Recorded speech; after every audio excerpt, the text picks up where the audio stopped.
Hello बच्चों, आइए प्रश्न को देखते हैं। तो प्रश्न में दिया है एक गैल्वेनिक सेल के लिए सेल विभव के लिए नष्ट समीकरण लिखिए। इस समीकरण को डैनियल सेल के लिए प्रयोगिक कीजिए। आइए मुख्य अवधारणा की चर्चा करते हैं। मुख्य अवधारणा। तो नष्ट समीकरण क्या होता है? नष्ट समीकरण, तो नष्ट समीकरण हमारा होता है ई। तो यहाँ पे गैल्वेनिक सेल के लिए सेल विभव के लिए नष्ट समीकरण लिखना है।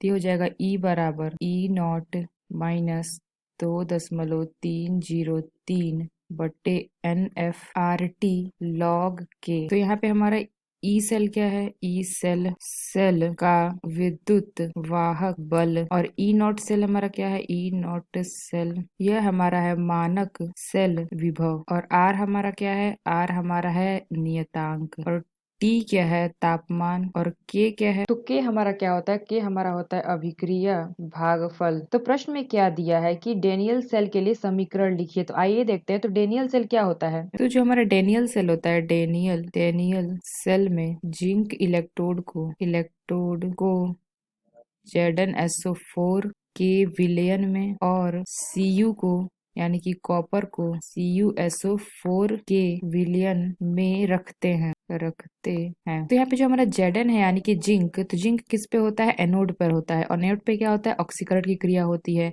तो एनोड पर किसकी क्रिया होती है? ऑक्सीकरण की। ऑक्सीकरण। तो Zn पे, तो इलेक्ट्रोड पे क्या है? Zn। तो ये हमारा Zn सॉलिड होता है, और ये बना लेता है क्या? Zn2+ एक्वस, और 2 इलेक्ट्रॉन यानी कि 2 इलेक्ट्रॉन का त्याग करता है। और अगर हम कैथोड की बात करें, कैथोड, जो हमारा कॉपर होता है वो किस पे होता है? एनोड, कैथोड पे होता है।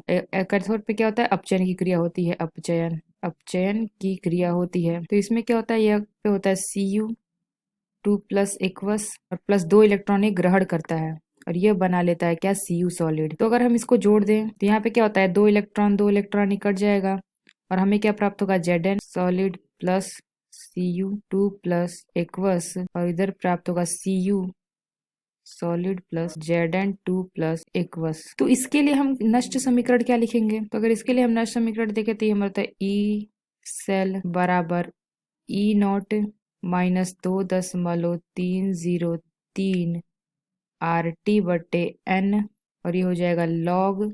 तो के में हमारा क्या होता है? उत्पाद बटे अभिकारक। तो ये हो जाएगा उत्पाद बटे क्या होगा? अभिकारक। तो अगर हम जिंक का मानक अपचयन विभव देखें, यानी कि मानक अपचयन विभव ई नॉट बराबर -0.76 वोल्ट, और जो हमारा कैथोड पे क्या हो रहा है? कॉपर, तो कॉपर का मानक अपचयन विभव कितना होता है? ई नॉट बराबर +0.34 वोल्ट। तो यहाँ पे ई नॉट सेल दिया है, ई नॉट सेल, तो हम कैसे निकालेंगे? यानी कि मानक सेल विभव तो हम कैसे निकालते हैं? यानी कि ई नॉट सेल, तो हम निकालते हैं ई नॉट कैथोड माइनस क्या होता है? ई नॉट एनोड। तो ये हमारा आ जाएगा 0.34 माइनस वोल्ट माइनस 0.76 वोल्ट। तो इसको हल करेंगे तो क्या आ जाएगा? तो ये आ जाएगा 1.10 वोल्ट।